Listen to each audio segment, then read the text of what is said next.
Right. Breaking news చూస్తున్నాం. వరుస road ప్రమాదాలు. సో, అసలు ఏం జరుగుతుంది? ఎందుకు ఈ విధంగా రోడ్డు ప్రమాదాలు జరుగుతున్నాయి? ముఖ్యంగా ఈ సంవత్సరం మొత్తం గనక మనం చూసుకున్నట్లయితే ఎలాంటి ప్రమాదాలు చోటు చేసుకున్నాయి? ఎంతమంది జనాభా చనిపోయారో మనం చూస్తూ ఉన్నాము. దీనికి కారణం ఎవరు? దీనికి ఎక్కడ వైఫల్యం జరుగుతుంది అని చెప్పి కూడా చాలామంది దీని గురించి చర్చించుకుంటున్న పరిస్థితులు కూడా మనం చూస్తూ ఉన్నాము. అయితే 4 నెలల కిందట ఒక గురూజీ బిగ్ టీవీతోనే ఎక్స్క్లూజివ్గా మాట్లాడడం జరిగింది. ఎందుకంటే ఫ్లైట్ యాక్సిడెంట్ జరిగినప్పుడు మనం వెళ్ళి అడగడం జరిగింది. ఇటువంటి ప్రమాదాలు ముఖ్యంగా రోడ్డుకి సంబంధించి కావచ్చు, లేకపోతే వాటర్లో సంబంధించి కావచ్చు, లేకపోతే వెహికల్స్కి సంబంధించి కావచ్చు, ఎటువంటి ప్రమాదాలు చోటు చేసుకునే అవకాశాలు ఉన్నాయని చెప్పి అడిగితే ఈ నవంబర్లోని జరగబోయే బస్ యాక్సిడెంట్స్ గురించి ఆయన అదే రోజు కరాఖండిగా చెప్పడం జరిగింది. అంటే నెలతో పాటు ఆయన చెప్పడం జరిగింది. ముఖ్యంగా నవంబర్లోని బస్ యాక్సిడెంట్స్ చాలా అధికంగా ఉంటాయి. ముఖ్యంగా తుఫాన్ గురించి కూడా ఆయన చెప్పడం జరిగింది. రీసెంట్గా వచ్చిన మొంతా తుఫాన్ కూడా అంటే ఉద్హుద్ని తలపించేలాగా దాన్ని మించే అంతలాగా తుఫాన్ కూడా ఉండబోతోంది. అది కూడా ఆంధ్రాలో రాబోతోంది అని చెప్పి ఆయన ముందే చెప్పడం జరిగింది. మరి ఈ ప్రమాదాలన్నీ చూసిన తర్వాత మనం చూస్తూ ఉన్నాము. ముఖ్యంగా ఇటు కర్నూలు ప్రమాదం మరొక ముందే చేవేళ్లలో జరిగిన బస్సు ప్రమాదం కావచ్చు, చేవేళ్ల బస్సు ప్రమాదం వెంటనే విత్ ఇన్ గ్యాప్ కూడా లేకుండా వరుసగా జరిగిన ప్రైవేట్ బస్సెస్కి సంబంధించిన యాక్సిడెంట్లు కావచ్చు.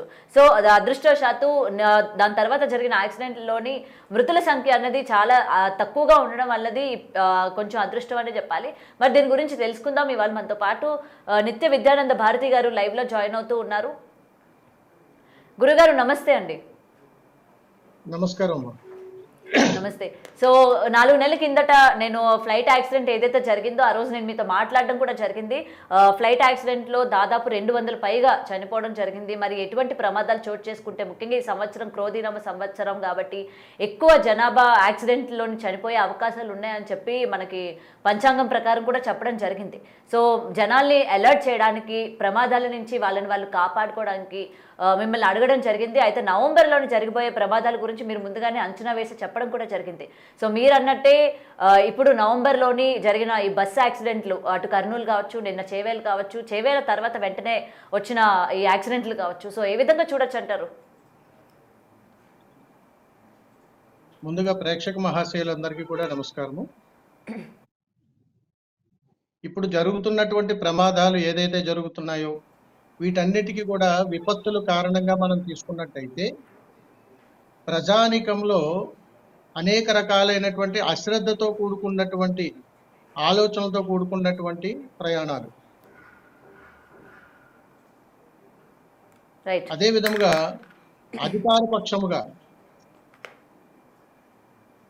అధికార పక్షాల నుంచి కూడా అధికారుల నుంచి కూడా సరైనటువంటి పరిపాలన అవగాహన రీత్యా అనేక విధానాలలో ప్రజలకు సరైనటువంటి సమర్థవంతమైనటువంటి సహాయ సహకారాలు అందుబాటులో లేనప్పుడు ఇవన్నీ కూడా నిరుపయోగంగా మారుతున్నటువంటి తరుణంలో ఇలాంటివన్నీ కూడా విపత్తులు జరుగుతూనే ఉంటాయి. అయితే సనాతన ధర్మం అనేటువంటి విధంగా కానీ ఆలోచిస్తే సంవత్సర ప్రారంభాన్ని బట్టి సంవత్సరం చివరాఖరి వరకు కూడా ఏమేమి జరుగుతాయి, ఎలా జరుగుతాయి, ఎందుకు జరుగుతాయి అనేటువంటి విషయాలు కూడా చెప్పడం జరుగుతూ ఉంటుంది. పంచాంగంలో 84 లక్షల జాతుల జీవరాశులు అన్నింటినీ కూడా ఉద్దేశించి మాత్రమే జరుగుతూ ఉంటుంది. అయితే ఈ సంవత్సరంలో అంటే వచ్చే నెల అంటే వచ్చే సంవత్సరం 2026 సంవత్సరం ఉగాది పర్వదినం వరకు కూడా ఈ క్రోధినామ సంవత్సరము కొనసాగుతూనే ఉంటుంది. ఇలాంటివన్నిటినీ కూడా ముందుగానే హెచ్చరించిన, సమాజానికి తెలియచేసిన, అనేక విధానాలలో అవగాహన కల్పించిన వినేటువంటి అవకాశాలు పక్కదారి పట్టించి ప్రతి ఒక్కళ్ళు కూడా బాధ్యతాయుతంగా నడుచుకోలేనప్పుడు ఇలాంటి విపత్తులకు మనం గురికాక తప్పదు. అందుకని దైవంతో చెలగాటం ఆడకూడదు, భగవత్ సంకల్పంతో చెడగాటాలు ఆడకూడదు. అందుకని ఎన్నో రకాలుగా మేము ఉంటుంటాం.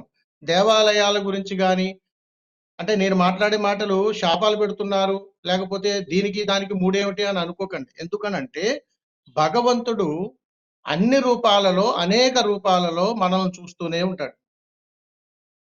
ఇలాంటి జరుగుతున్నటువంటి విపత్తులలో దానికి సంబంధించినటువంటి అధికారులు తీసుకోవలసినటువంటి జాగ్రత్తలు ముందుగా కల్పించవలసినటువంటి అనేక రకాలైనటువంటి ఈ ప్రయాణాలు కానీ, యాక్సిడెంట్లకు కానీ, లేకపోతే అక్కడ జరుగుతున్నటువంటి ప్రమాదాలకు కానీ, దానికి కావలసినటువంటి అవగాహనలు కానీ, అర్ధరాత్రి పూట ప్రయాణాలు కానీ, హెవీ వెహికల్స్ ఒక ప్రయాణాలు కానీ, రోడ్ల మరమ్మతులు కానీ, ఇలాగ ఇవన్నీ కూడా ప్రభుత్వానికి సంబంధించినటువంటివి.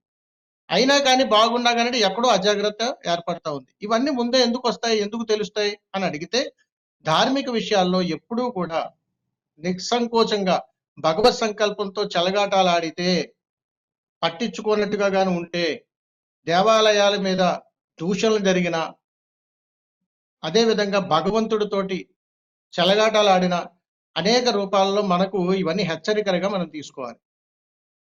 అయితే గురుగారు ఇక్కడ ఇంకొకటి మనకి కమెంట్ సెక్షన్లో కూడా చాలా మంది అడుగుతున్నారు. మరి ఇలాంటి విపత్తులు జరుగుతాయని చెప్పి మీకు ముందే తెలిసినప్పుడు జనాలు ఎందుకు హెచ్చరించరు, ఎందుకు బస్సు ప్రయాణంలోని ముఖ్యంగా ఇటువంటి ప్రమాదాలు చోటు చేసుకుంటే అని చెప్పినప్పుడు జనాలకు ముందే చెప్పాలి కదా. చెప్పకుండా ఈ రోజు మీరు వచ్చి ఆ రోజు మేము చెప్పాము జనాలు వినిపించుకోలేదు అని చెప్పి నేను కొన్ని కమెంట్స్ కూడా చదవడం చూశాను. ఇలాంటి వైపరీత్యాలు, ప్రకృతికి సంబంధించిన వైపరీత్యాలు జరిగినా, ఇలాంటి యాక్సిడెంట్లు జరిగినా మీరు చెప్పాలి కదా. లేకపోతే ప్రభుత్వం ఏదైతే అంటున్నారో మరి ప్రభుత్వంతోనైనా మీరు వెళ్ళి మాట్లాడాలి కదా, జనాల్ని అప్రమత్తం చేయాలి కదా, మీరున్నది అందుకే కదా అని చెప్పి చాలా మంది ప్రశ్నిస్తూ ఉంటారు ఈ రోజు. సో ఏం చెప్తారు దీనికి? మరి దీనికి సరైన సమాధానం అంటే ఏంటంటే తల్లి, మేము ఆధ్యాత్మిక చింతనతో కూడుకున్నటువంటి ధార్మికమైనటువంటి ప్రయాణాలలో భవిష్యత్తుని అంచనా వేసి ఖచ్చితంగా తెలియజేస్తాం. అయితే ప్రజలకు అనేక రూపాలలో మేము తెలియచేసినా కానీ దీనిని సరైనటువంటి విధానంలో తీసుకుని వెళ్ళలేకపోయినది మీడియా వాళ్ళే. అందుకని మీ అందు పూర్తి సహాయ సహకారాలు కానీ సంపూర్ణంగా కానీ జరిగి ఉంటే ఈ రోజు ఈ విపత్తులు జరుగుండేవి కాదు.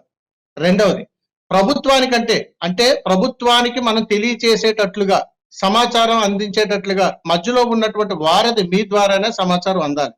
ఇది మీడియా మేము అనేక కాదు అంటే మీరు చెప్పింది మీడియా సరిగ్గా అంచనా వేయలేకపోతుంది అంటారా? మీడియా ముందుగానే ప్రజల్ని హెచ్చరించట్లేదు అని అంటారా? మీరు అంచనా కాదు తల్లి. ఏదైనా గురువులు కానీ, మహాసంకల్పం ఉన్నటువంటి సాధనా పరులు కానీ, ఎవరైనా ఏదైనా కానీ హెచ్చరించినప్పుడు దానిని ప్రజల్లో తీసుకెళ్లవలసినటువంటి బాధ్యత మాకెంతైతే ఉందో మీకు కూడా అంతే ఉంటుంది. అందుకని కలిసి పనిచేసేటువంటి ప్రయాణం ఇది. ఒక సమాచారాన్ని ప్రజలకు సరైన సమయంలో కానీ మనం అందించగలిగితే ఖచ్చితంగా వారు జాగ్రత్తలు పడేటువంటి అవకాశాలు ఉంటాయి. ఇది ప్రమాదం అనుకోవచ్చు, హెచ్చరిక అనుకోవచ్చు, ఇంకోటి అనుకోవచ్చు, ఏ రకంగా తీసుకున్నా కానీ మనం ప్రజలను కాపాడుకోవడమే. ఇదే విషయాలు నేను అనేక పరిస్థితుల్లో దేవాలయ ప్రాంగణాలలో, ప్రవచనాలలో, చాలా సందర్భాలలో జరగబోతున్నటువంటి విపత్తుల గురించి చాలా సందర్భాల్లో చెప్పడం జరిగింది. కానీ జనాలకి చేరుకునేటువంటిది, అందుబాటులోకి వెళ్ళేటువంటిది మీడియా సోదరులు మీరే కాబట్టి మీ యొక్క సహాయ సహకారంతో చాలా మందికి వెళ్ళేటువంటి అవకాశాలు ఉంటాయి. ఇప్పుడు జరగబోయే విపత్తులు కూడా తెలుసుకోవచ్చు. ఇప్పుడు నెక్స్ట్ ఎలాంటి ప్రమాదాలు చోటు చేసుకునే అవకాశాలు ఉన్నాయి? ఆల్రెడీ మీరు చెప్పారు నవంబర్లో బస్సు యాక్సిడెంట్ జరుగుతుంది, ఇంకా మనకి ఉగాది వచ్చే వరకు కూడా ఈ క్రోధినామ సంవత్సరం కొనసాగుతూనే ఉంటుంది కాబట్టి ఇంకా ఎటువంటి అవకాశాలు ఉన్నాయి? ప్రకృతి నుంచి ఎటువంటి వైపరీత్యాలు ఎదుర్కొనే అవకాశాలు ఉన్నాయి? మళ్ళీ ఎటువంటి భారీ యాక్సిడెంట్ చోటు చేసుకునే అవకాశాలు ఉన్నాయి? ఈ క్రోధినామ సంవత్సరము 2025 సంవత్సరంలో భవిష్యత్తులో అంటే జనవరి, ఫిబ్రవరి నెలల్లో రైలు ప్రమాదం ఉంది. అదే విధముగా మరలా ఈ వాహన ప్రమాదాలు కూడా ఖచ్చితంగా ఉన్నాయి. అయితే ఇందులో ముఖ్యంగా అగ్ని ప్రమాదానికి సంబంధించినటువంటి ప్రమాదాలు ఖచ్చితంగా జరుగుతాయి. అదే విధంగా రైలు ప్రమాదం అన్నారు గురుగారు, రైలు ప్రమాదం అన్నారు. ఆ రైలు ప్రమాదం ఎక్కడ జరిగే అవకాశాలు ఉన్నాయి? ఎందుకంటే ప్రజల్ని హెచ్చరించాలి అంటే ఇదేదో భయపెట్టాలి అని కాదు, జాగ్రత్తగా ఉంటారు అనే కదా. అయితే మీరు రైలు ప్రమాదం అంటున్నారు కాబట్టి ఎక్కడ జరిగే అవకాశం ఉంది? ఏ నెలల్లో జరిగే అవకాశం ఉంది? జనవరి, ఫిబ్రవరి మాసాలలోనమ్మ రైలు ప్రయాణానికి సంబంధించి ఆంధ్ర, తెలంగాణ కాకుండా వేరే ఇతర రాష్ట్రాల్లో జరిగేటువంటి అవకాశాలు ఉన్నాయి. అయితే ఇక్కడ మరో ప్రమాద హెచ్చరిక ఏమిటంటే స్కూల్ పిల్లల యొక్క బస్సు ప్రమాదం గురయ్యేటువంటి అవకాశాలు కూడా ఉన్నాయి. అందుకని ప్రతి స్కూల్స్ కి సంబంధించినటువంటి బస్సులు కానీ, దానికి సంబంధించినటువంటి అధికారులు కానీ, వాటికి సంబంధించినటువంటి ప్రామాణికాలు కానీ చాలా జాగ్రత్తగా మన పరిశీలనలోకి తీసుకుని ముందు జాగ్రత్తలుగా ఉండాలి. ఓకే, సో ఇక్కడ ఇంకొకటి జనాలందరూ కూడా మరొకసారి భయాందోళన చెందేటట్టు మీరేమో చిన్నపిల్లలు స్కూల్ బస్కి సంబంధించి యాక్సిడెంట్ జరిగే అవకాశం ఉంది అని చెప్తూ ఉన్నారు. మరి ఆ. అది అంటే ఎక్కడ ఏంటి అన్నది మీరు వివరణ ఇవ్వడం లేదు. అంటే జనాలు అప్రమత్తం అవ్వాలని అనుకుంటున్నా సరే మీరు వివరంగా చెప్తేనే కదా తెలిసేది. ఎక్కడ పిల్లలకి ఏమైనా హాని కలిగే అవకాశాలు ఏమైనా ఉంటాయా ఇలాంటి యాక్సిడెంట్స్‌లోని? అమ్మ మీరు అడిగేది పలానా చోట, పలానా రోజు, పలానా తారీఖున, పలానా ప్రదేశంలో జరుగుతుంది అని తెలిస్తే ఇప్పుడే మనం ఇలా అన్ని మార్చొచ్చు. కానీ ఓకే. సాధన సాధన ప్రయాణంగా మేము చెప్పేటువంటి భవిష్యత్ విధానాన్ని పలానా ప్రదేశంలో ఆంధ్ర, తెలంగాణ ఈ 2 రాష్ట్రాల్లోని ఈ ప్రమాదాలు జరుగుతాయి. ఆంధ్ర, తెలంగాణలోని ఈ 2 ప్రమాదాలు జరుగుతాయి. ఆధ్యాత్మిక కోణంలోంచి చెప్పమన్నా నేను అలా తెలియజేస్తాను మీకు. ఓకే. ఆధ్యాత్మిక కోణంలోంచి గాని మనం ఆధ్యాత్మిక కోణంలో చెప్పమంటారమ్మా? చెప్పండి గురుగారు. చెప్పండి. ఆధ్యాత్మిక ఆధ్యాత్మిక కోణంలోంచి గాని మనం చూస్తే గ్రామం సుభిక్షంగా ఉండాలి, పట్టణాలు సుభిక్షంగా ఉండాలి. ఆ తర్వాత ఇతరితర రాష్ట్రాలు గాని అన్నీ కూడా బాగుండాలనడం గల కారణం గ్రామ దేవత. ఎప్పుడైనా సరే ఇప్పటికీ గుర్తుపెట్టుకోండి. ఆంధ్ర, తెలంగాణ రాష్ట్రాల్లో విపరీతమైనటువంటి మత సామరస్యమైనటువంటి సమస్యలు అనేకంగా పెరిగిపోయి నా మతం గొప్ప అంటే నీ మతం గొప్ప అని ఆది మూలాలన్నింటినీ కూడా తుంగలోకి తొక్కేటువంటి ప్రయత్నాలు మనం చేయడం ద్వారా ఈ జరుగుతున్నటువంటి విపత్తులకు మనమే కారణమనే ఖచ్చితంగా చెప్పొచ్చు. అందుకని మనం ఏ ధర్మంలో ఉన్నా, ఎలా ఉన్నా పంచభూతాలను ఆధారంగా చేసుకునే మనం బ్రతుకుతున్నాం. నికృష్ట జన్మల్లో ఏమిటనంటే మనం బ్రతుకుతున్నప్పుడు నాది గొప్ప, నేనే గొప్ప, నా ధర్మమే గొప్ప అంటే మనం పుట్టక ముందు ఇవన్నీ పుట్టుకుంటూ వచ్చాయి. వీటి కోసం కొట్టుమిట్టాడిపోతూ జరుగుతున్నటువంటి విపత్తులను భగవత్ సంకల్పంతో ఎలా ఎదుర్కోవాలో తెలుసుకోకుండా ఒక స్పృహ లేనటువంటి ప్రయాణాలు మనం చేస్తూ దీనికి కారణం ఎవరో మనకి అర్థం కాక దీనికి కారణం భగవంతుడి వల్లే లేకపోతే ఈయన వల్ల జరిగింది అని ఒక నిర్ణయానికి మూర్ఖత్వంగా వచ్చేస్తున్నాం. అందుకని ప్రత్యేకించి చెప్తున్నా ఆంధ్ర తెలంగాణలలో ప్రజలందరూ కూడా సుభిక్షంగా ఉండాలి, ఎప్పుడూ ఆనందకరంగా ఉండాలి, సర్వం బాగుండాలని చెప్పి ప్రభుత్వాలు కూడా ఏర్పాటులో అనేక ధార్మిక కార్యక్రమాలు చేస్తూ ఉంటారు. ఈ చేసేటువంటి ధార్మిక కార్యక్రమాల్లో ధర్మబద్ధమైనవి ఉండాలి.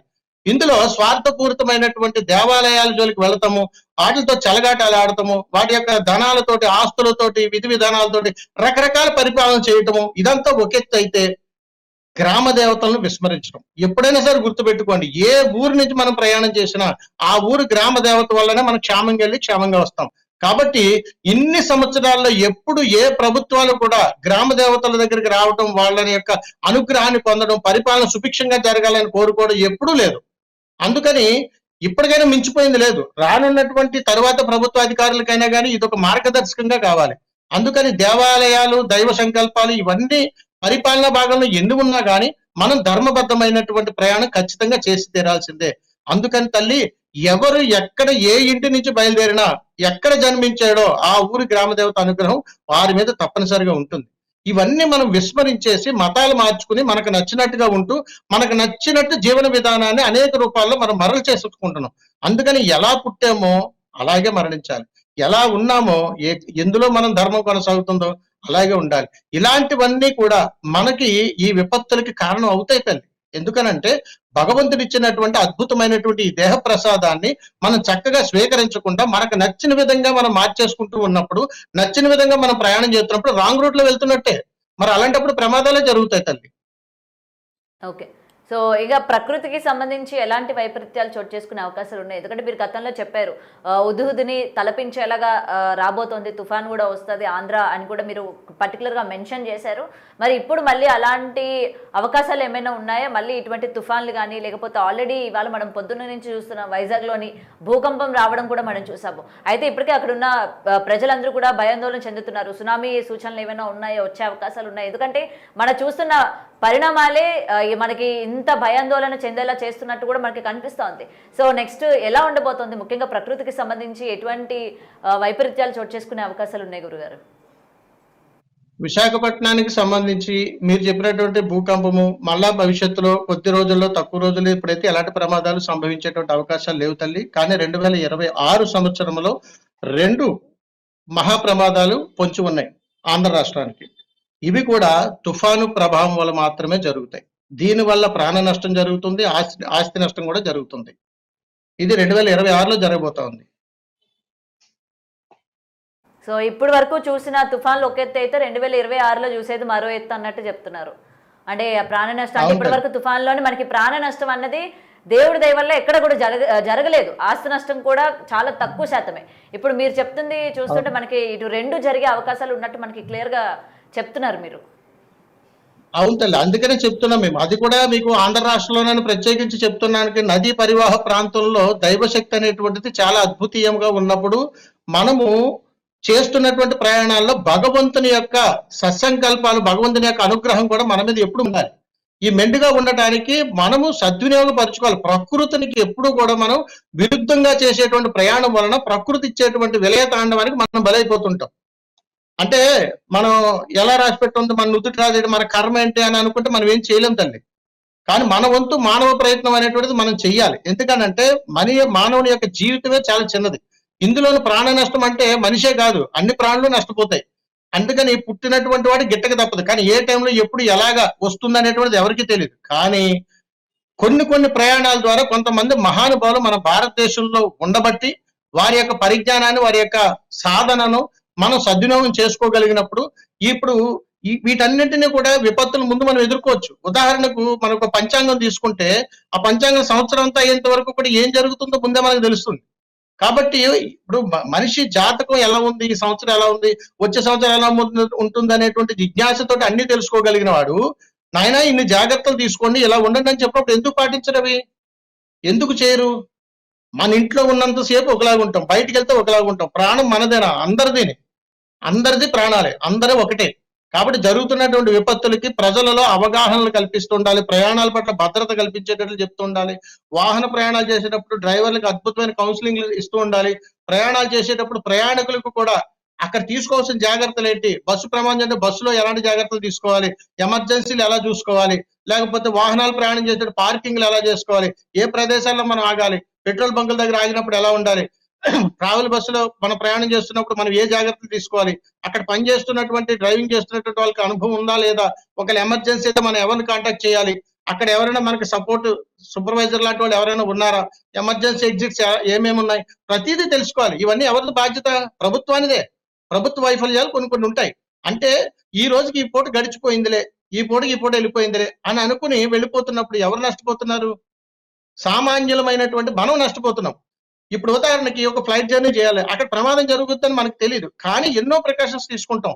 అయినా గాని జరుగుతుంది. స్వయం కృతాపరాధం కొన్ని, విధి వైపరీత్యాలు కొన్ని, ప్రకృతి ఇచ్చినటువంటి శాపాలు కొన్ని ఉంటాయి. ఇవన్నీ కూడా మానవ జన్మలో ఇప్పుడు ఈ కలియుగ ధర్మంలో మనం అనుభవించి తీరాల్సిందే. ఈ కర్మను మోయాల్సిందే. మనం ఎంత మూర్ఖంగా ఆలోచించినా జరుగుతున్నటువంటి విపత్తులకి వీటిని అడ్డుకోవడానికి రెండే రెండు. ఒకటి మన స్వయం కృతాపరాధం, రెండోది దైవ సంకల్పం. ఈ రెండు మానవుల్లో ఉన్నప్పుడు అతనికి తెలియకుండానే ఒక జాగ్రత్త అనేటువంటిది ఏర్పడతా ఉంటది. ఇది మన దగ్గర లేనంత కాలం అజాగ్రత్తగానే ఉంటాం. మీరు టీవీలో ఎన్నైనా చెప్పండి, నాకు అర్జెంట్ పని ఉంది వెళ్ళిపోవాలని అనుకున్నాడు రకరకాల ప్రయాణాలు చేస్తాడు. ఏదైనా ప్రమాదం జరిగిందని కాదు, మీ తప్పు అంటే కుదరదు. ఇలాగే జరుగుతాయి ప్రమాదాలన్నీ కూడా. పరిమితిని మించి పరిమితిని మించి బరువులు గాని, పరిమితిని మించి జనాలను గాని వేసుకుని ప్రయాణాలు చేసేటువంటి ప్రతి చోట ఇవన్నీ జరుగుతుంటాయి. అంటే రాంగ్ రూట్ ప్రయాణాలు అనేటువంటివి ఎక్కువగా ఎంచుకుంటాం. ఈజీగా త్వరగా వెళ్ళిపోవాలి, త్వరగా ఇవన్నీ చేరుకోవాలనే కాన్సెప్ట్ లో జనాలు ప్రయాణం చేస్తుంటారు. అదే. కాబట్టి అండ్ ఇక అవకాశం నుంచి కల్పించాల్సిన బాధ్యత, ఒక నిమిషం, అవకాశం కల్పించాల్సినటువంటి బాధ్యత మీడియా పూర్వకంగా ప్రభుత్వం కూడా జోక్యం చేసుకుని సంబంధించినటువంటి అధికారులతోటి వీటి మీద అవగాహన కల్పించేటట్లుగా ఉండాలి. ఒకటి. రెండవది మా యొక్క సలహా ఏమిటనంటే ఆధ్యాత్మిక ప్రవచనాలు చెప్తున్నప్పుడు కూడా ఎన్నో రకాలైనటువంటి ఇలాంటివి జరుగుతాయని తెలుసుకుని ఉన్నప్పుడు కాస్త ప్రజల్లోకి అర్థమయ్యేటట్లుగా తెలియజేయాలి. అది భయాందోళనకు గురి చేసేలా ఉండకూడదు. ముందు జాగ్రత్త సుమా, జాగ్రత్తగా ఉండండి సుమా, జాగ్రత్తలు పాటించండి అని తెలియజేసేటట్లుగా ఖచ్చితంగా ఉండాలి. ఇది కాకుండా చాలా స్కూల్స్ ఉంటాయి, పిల్లలు ఉంటారు, వీళ్ళందరికీ కూడా అవగాహన కల్పించాలి. ప్రయాణాలు చేస్తున్నప్పుడు ఇలా ఉండాలన్నమాట. పిల్లలు ఎక్కువ నాటుకుపోతాయి అవన్నీ కూడా. అవి చిన్న వయసు నుంచి చెప్పడం వల్ల పెద్ద అయ్యే కొద్దీ కూడా చాలా జాగ్రత్తలు తీసుకునే అవకాశం ఉంటుంది. ఇప్పటికి కూడా మనం జాగ్రత్తలు తీసుకోక ఇవన్నీ జరుగుతున్నాయి. ఎందుకనంటే ప్రయాణం చేసేటప్పుడు బస్సు డ్రైవర్ ఎలాగైతే నడుపుతూ ప్రమాదాలు జరుగుతున్నాయంటే అతనిలో ఉన్నటువంటి ఎన్నో రకాల తప్పిదాలు గల కారణం అవగాహన రాహిత్యం, దీనికి ప్రకృతి వైపరీత్యం. ఇవన్నీ కూడా అన్నిట్లో పరిశీలనలోకి తీసుకోవాలి మనం. ఇది ఒక్కదానికే తీసుకుని భగవంతుని ఆపాదించడం, ఇది ఒకదాన్ని తీసుకుని మీడియాని ఆపాదించడం, ఇది ఒకదాన్ని తీసుకుని ప్రభుత్వాన్ని ఆపాదించడం కదా, ఇది సమిష్టి. అందరి తప్పిదాలు ఉన్నాయి ఇందులో. ఆ ప్రజలు మీ మాటలు వినిన తర్వాత జాగ్రత్త పడతారు. అలాగే కొంచెం భయం కూడా కలుగుతుంది. ఎందుకంటే వింటుంటే నాకే అమ్మో! ఈ ప్రమాదాలు చూడ్డానికే ఇలా ఉంది. ఇంక రానున్న రోజుల్లోనే ఇంకే విధంగా ఉండబోతుందని చెప్పి మీ మాటలు వింటుంటేనే అనిపిస్తుంది. సో ముఖ్యంగా ప్రజలు ఎంత అప్రమత్తంగా ఉండాలి? ఏం చేస్తే మంచిది? రోజువారీ మనం ఎప్పుడు కూడా బిజీ షెడ్యూల్లో ఉంటాము. సరిగ్గా ఎవరిని పట్టించుకోము. లేకపోతే దైవారాధన ఉండదు. లేకపోతే ఇలాంటివన్నీ కూడా ఉండవు. సో ప్రజలు ఇక నుంచి ఎలాంటి చర్యలు తీసుకుంటే మంచిదంటారు? ఎందుకంటే జరగాల్సింది జరగక మానదు ఏదైనా కూడా. బట్ ఏంటంటే మన ప్రమేయం కూడా ఎంతో కొంత ఉంటే మనల్ని మనం కాపాడుకునేటట్టు కూడా అవుతుంది కదా. సో దీనికి తగ్గట్టు ప్రజలు ఏ విధంగా ఉండాలి? ఎలాంటి జాగ్రత్తలు తీసుకోవాలంటే ఏం చెప్తారు? ప్రజలందరూ కూడా ఎవరి ధర్మాన్ని వారు పాటించండి. ఎవరి ధర్మాన్ని వారు పాటించండి. ఎవరి ధర్మాన్ని వారు కాపాడుకోవాలి. అది మనం రక్షించుకోలేనప్పుడు మనం జరుగుతున్నటువంటి విపత్తులకు మనం కారణమవుతాం. ఒకటి గుర్తుపెట్టుకోండి, ఈ రోజు వారు కావచ్చు, రేపు నేను కావచ్చు, తర్వాత మీరు కావచ్చు, ఎవరైనా వెళ్ళిపోవాల్సిందే. కానీ అది ధర్మబద్ధమై ఉండాలి. ఇంత భయానకరమైనటువంటి మరణాలు మనకొద్దు. కాబట్టి శాంతియుతంగానే మనం ప్రశాంతంగానే నిద్రలోనే పోవాలనే ఎవరైనా కోరుకుంటారు. మరి అలా చేయాలనుకున్నప్పుడు మనమందరం ఏం చేయాలి? అవగాహన పెంచుకోవాలి.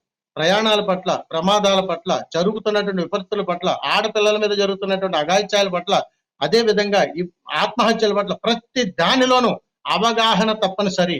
ఇవన్నీ కావాలని అడిగితే మన ధర్మాన్ని మనం ఎప్పుడైతే గౌరవించగలుగుతామో ఇవన్నీ కూడా మనకు అవగతం అవుతాయి. అయితే ఇప్పటి వరకు కూడా విన్నవన్నీ కూడా ప్రజలందరూ కూడా పాటిస్తారని అనుకుంటున్నాను. సో ఇది ఏ మాత్రం కూడా అందరినీ భయాందోళనకి గురి చేయడానికి కానీ, లేకపోతే ఎందుకు ఈ విధంగా మాట్లాడిస్తున్నారు అని కానీ కాదు. ఎందుకంటే ఎప్పుడు ఇలాంటివి జరిగేటప్పుడు ఎప్పుడు మనల్ని పీఠాధిపతులు కావచ్చు, లేకపోతే ఆస్ట్రాలజిస్ట్ కావచ్చు, లేకపోతే వీళ్ళందరూ కూడా హెచ్చరిస్తూనే ఉంటారు. జరగబోయేవి ముందుగానే కొంతమంది చెప్తూ ఉంటారు. దేనికి ప్రజలు అప్రమత్తంగా ఉండాలి, తగిన జాగ్రత్తలు తీసుకోవాలి. ఓకే, ఎంత జాగ్రత్త తీసుకున్నా జరిగేది జరగకుండా మానదు. బట్ ఏంటంటే మన జాగ్రత్తల్లో మనం ఉంటే ఎంతో కొంత మనల్ని మనం సేవ్ చేసుకునే వాళ్ళం కూడా అవుతాం. కాబట్టి ఇలాంటి విపత్తులు ఏవైతే ముందుగానే చెప్తారో, ముఖ్యంగా రోడ్ల మీద ప్రయాణించే వాళ్ళు కావచ్చు, ప్రతి ఒక్కరు కూడా తగిన జాగ్రత్తలు తీసుకోవాలి. ఎక్కడికక్కడ డ్రంక్ అండ్ డ్రైవ్ కూడా చేయకూడదు, చేయకుండా డ్రైవ్ చేయండి అని చెప్పి ఎప్పటికప్పుడు పోలీసులు హెచ్చరిస్తూ ఉంటారు. ఎందుకంటే మనం వెళ్ళడమే కాకుండా మనతో పాటు చాలా మందికి హాని చేసే విధంగా మారుతాయి అని చాలా సంఘటనలు మనం చూస్తూ ఉన్నాం. అండ్ మొన్నటి నుంచి కూడా జరుగుతున్న ఈ యాక్సిడెంట్స్ ఏవైతే ఉన్నాయో, ఒకరి తప్పిదం వల్ల కొన్ని వందల మంది కావచ్చు, లేకపోతే కొంత 10 మంది 19 మంది ఇలా చాలా మంది ప్రాణాలను కోల్పోయి వాళ్ళ యొక్క కుటుంబ సభ్యులు ఎంత రోధిస్తున్నారో కూడా మనం చూస్తూ ఉన్నాము. సో ఇదంతా కూడా మీకు తెలియజేయడానికి మెయిన్ రీజన్ ఏంటంటే అవగాహన కల్పించుకోవాలి. ఆస్ట్రాలజిస్ట్ చెప్పేది కావచ్చు, లేకపోతే పీఠాధిపతులు చెప్పేది కావచ్చు, ఇవన్నీ కూడా మనం ఎప్పుడు కూడా కొట్టి పారేయకూడదు. వాళ్ళు చెప్పేవి ఎక్కడో ఒక చోట అవి నిజం అవుతూ వస్తూనే ఉన్న పరిస్థితులు మనం చాలా వరకు చూసాము. వీరబ్రహ్మం గారు చెప్పినవి ఇప్పటికీ నిజం అవుతూ ఉన్నాయి. ఆయన చెప్పినట్టుగానే ప్రతిదీ కూడా జరుగుతూ ఉంటుంది అని చెప్పి ఒక ఇన్సిడెంట్ జరిగిన తర్వాత మనం ఏ విధంగా అయితే నమ్ముతూ ఉంటామో, ఇలాంటి యోగులు కావచ్చు, ఇలాంటి వాళ్ళందరూ కూడా చెప్తున్న మాటల్ని మనం ఎప్పుడు కూడా పెడచెవిన పెట్టకుండా ఎంతో కొంత ఆచరిస్తే మనకు అది హెల్ప్ అవుతుంది అన్న దాని గురించి ఇవాళ ఇతని గురించి మీకు చెప్పడం జరిగింది. ఎందుకంటే 4 నెలల క్రితం ఎటువంటి ప్రమాదం చోటు చేసుకుంటుంది, ప్రజలు ఎంత అప్రమత్తంగా ఉండాలి అని చెప్పి కూడా ఆయన బిగ్ టీవీతోనే ఎక్స్క్లూజివ్గా ఆ రోజు చెప్పడం జరిగింది. మరి ఆయన చెప్పిన విధంగానే ఈరోజు పరిణామాలు కూడా సేమ్ యాజ్ ఇట్ ఈజ్ అలానే ఉండడం కూడా జరిగింది. సో మరొకసారి ఆయన లైవ్లోకి తీసుకోవడానికి కూడా రీజన్ అదే. ఇంకా రానున్న రోజుల్లోనే ఇంకెలాంటి విపత్తులు ప్రజలు ఎదుర్కోవాలి, దేని నుంచి అంటే ఎలా మనం బయటపడాలి, ఏ విధంగా సేవ్ చేసుకోవాలి అన్న దాని గురించి తెలుసుకోవడానికి ఒక చిన్న ప్రయత్నం చేయడం జరిగింది. సో ఎవరిని కూడా భయపెట్టడానికి కాదు, జస్ట్ అప్రమత్తం చేయడానికే బిగ్ టీవీ ఈరోజు మీ ముందు ఈ వీడియో నిలబెట్టింది.